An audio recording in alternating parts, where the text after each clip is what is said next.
Right, so hello and welcome back to Books and Things and welcome to another video. And today I am here in my Pride and Prejudice top with my Pride and Prejudice necklace with my Jane Austen mug, which can mean only one thing. It is finally, once again, time for Jane Austen July.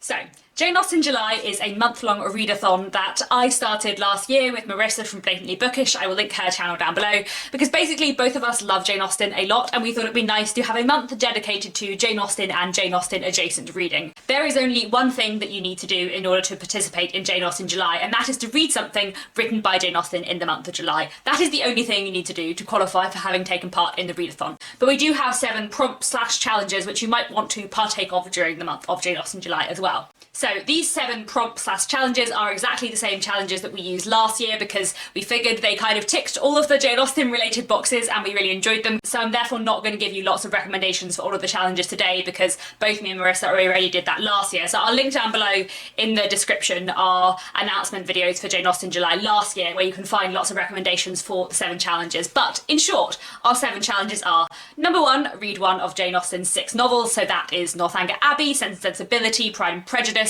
Mansfield Park, Emma or Persuasion.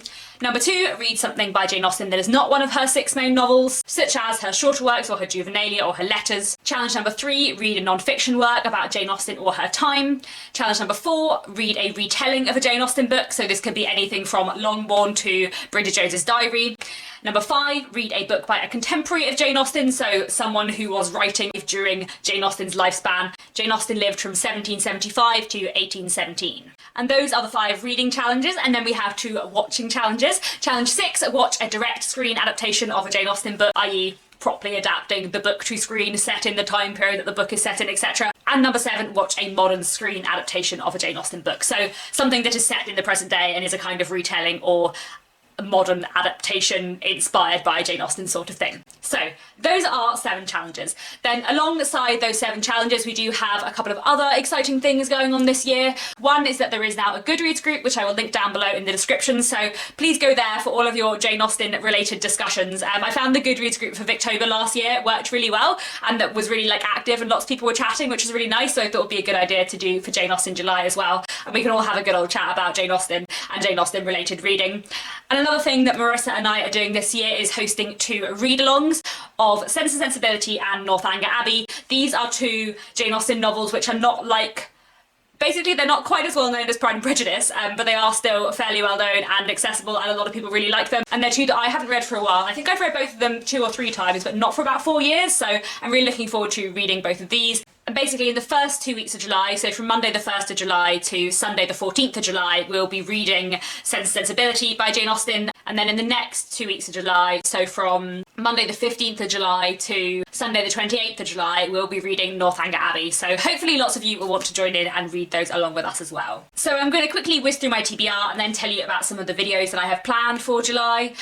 I don't think this Jane Austen July is going to be quite as full of reading nor as productive as last year's Jane Austen July, mostly because I'm actually away on holiday for quite a lot of July. So I'm not sure how much reading I'll get done on holiday to begin with, and then as well, when Nick and I go on holiday together we often listen to a lot of audiobooks together, and I'm not sure I'd persuade Nick to listen to nothing but Jane Austen related audiobooks for 2 weeks, so I think I will probably listen to some non-Jane Austen related books during Jane Austen July as well as all my Jane Austen reading. And I'm just not sure how much reading I will get done on holiday. I do have some downtime and some plane journeys, so maybe I will actually get quite a lot of reading done, but it's less predictable than last year, so we shall see. Anyway, for the first challenge, to read one of Jane Austen's main 6 novels, obviously as me and Marissa are hosting the read-alongs, I will be reading Sensibility and Northanger Abbey. I'm really looking forward to reading these because, like I said, I haven't read them for a while. Sensibility follows 2 very different sisters and their various romantic entanglements, and Northanger Abbey follows one girl called Catherine Morland who is obsessed with Gothic novels, but finds that life is not perhaps quite as like fiction as she would like to imagine. And then, if I get time, I might also pick up Emma by Jane Austen. I'm not sure if I actually will get around to this, but basically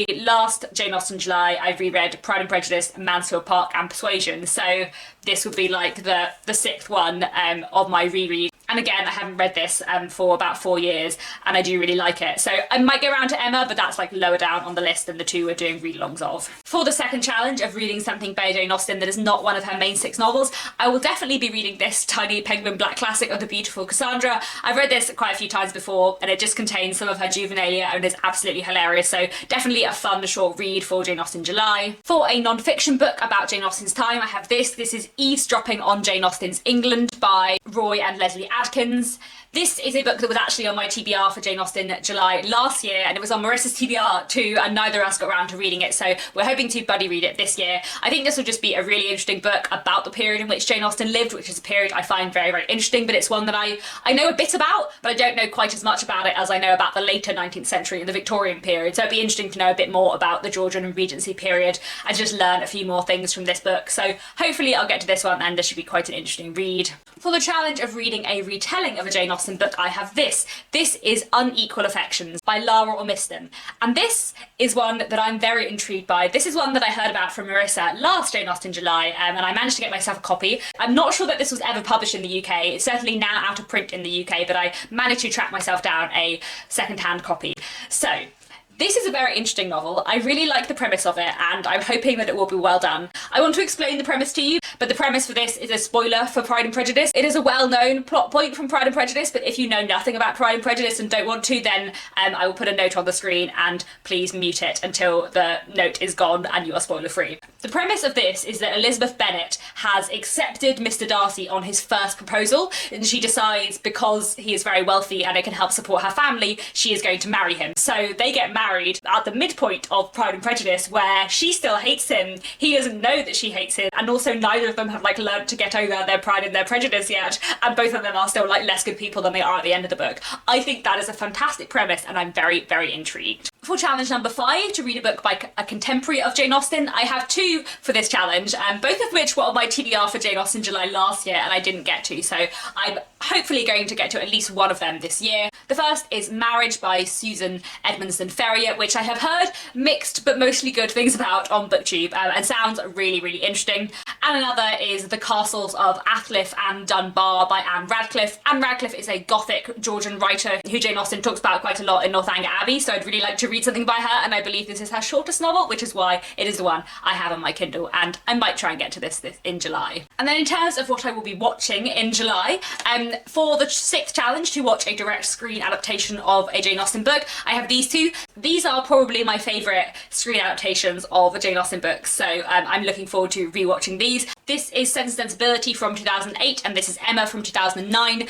These 2 adaptations are superbly done, and I love them a lot. And then for number 7, to watch a modern screen retelling of a Jane Austen book, I'm hoping to get round to watching the web series From Mansfield with Love, which I've heard great things about from Carolyn's Reading Rambles. This is a Mansfield Park modern retelling web series in vlog form, which just sounds really fun. And another web series that I may watch is Emma Approved, which I have watched many times before. I believe I rewatched it last Jane Austen July actually, and this is a modern retelling web series of Emma, which is made by the same people of the Lizzie Bennet Diaries, and while I love the Lizzie Bennet Diaries, I love Emma Approved much more, and I think it's beautiful, and I think they do it so well, so I might watch that too. And then one other thing that I'm quite interested to watch is the film of Austenland. I'd maybe like to read the book too, but I'm not sure whether I will get around to that this year. But Austenland is a film and a book that I've heard Marissa talk about a lot, and I'm very interested to know more about because I know next to nothing about it, but I think it would probably be quite a fun watch.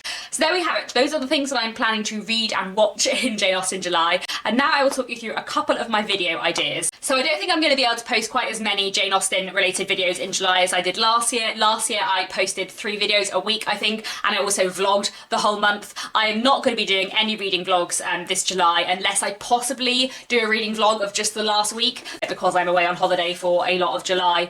And I think I will probably have 2 videos up a week and try and make as many of them about Jane Austen as possible. But I did use up a lot of my Jane Austen content last year. So last year I did videos on my favourite screen adaptations, my favourite characters in Jane Austen, my sort of reading history with Jane Austen, where to go if you like Jane Austen and what other classics to read. I talked about my least to most favourite Jane Austen book. I did videos with Nick about poetry in the time of Jane Austen, and we discussed Pride and Prejudice after he had finished reading it. So I'm going to link the playlist down below of all of those videos from last year. But like I said, I feel like I've used up a lot of my Jane Austen content, so I do have some ideas for videos this year. But if anyone has any requests for Jane Austen related videos, please, please, please leave them down in the comments and let me know, because I could do with a few more ideas. So one video I would like to make this Jane Austen July is like a little mini biography / life of Jane Austen video, because I do know quite a lot about her life and she had a really interesting life. Another thing I would like to do is do a few like thematic videos talking about how particular themes are dealt with in Jane Austen.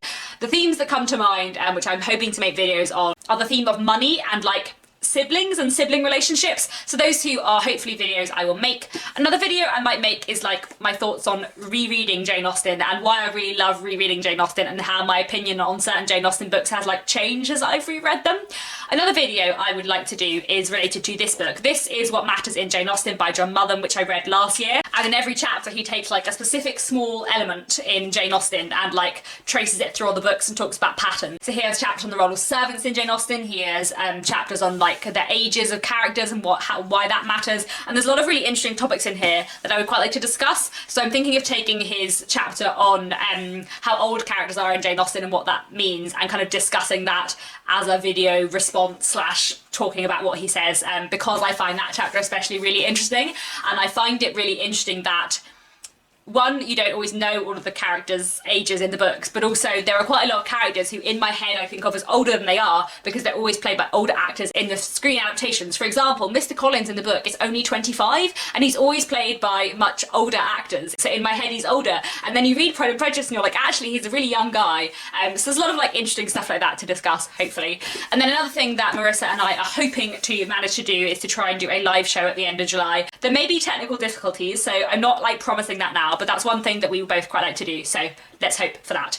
And those are all my current ideas, but like I said, if there's any Jane Austen related content you would like to see, please let me know down in the comments and I will have a chat about it. So I think that is all I have to say for now. I'm really excited for Jane Austen July. I love Jane Austen a lot and I'm very excited to do more Jane Austen related reading. Please let me know down in the comments if you're taking part in Jane Austen July. If you'd like to join in with the read-alongs, please do go and join the Goodreads group. And yeah, I think that's all for now. Thank you very much for watching, and I'll be back very soon with another bookish video.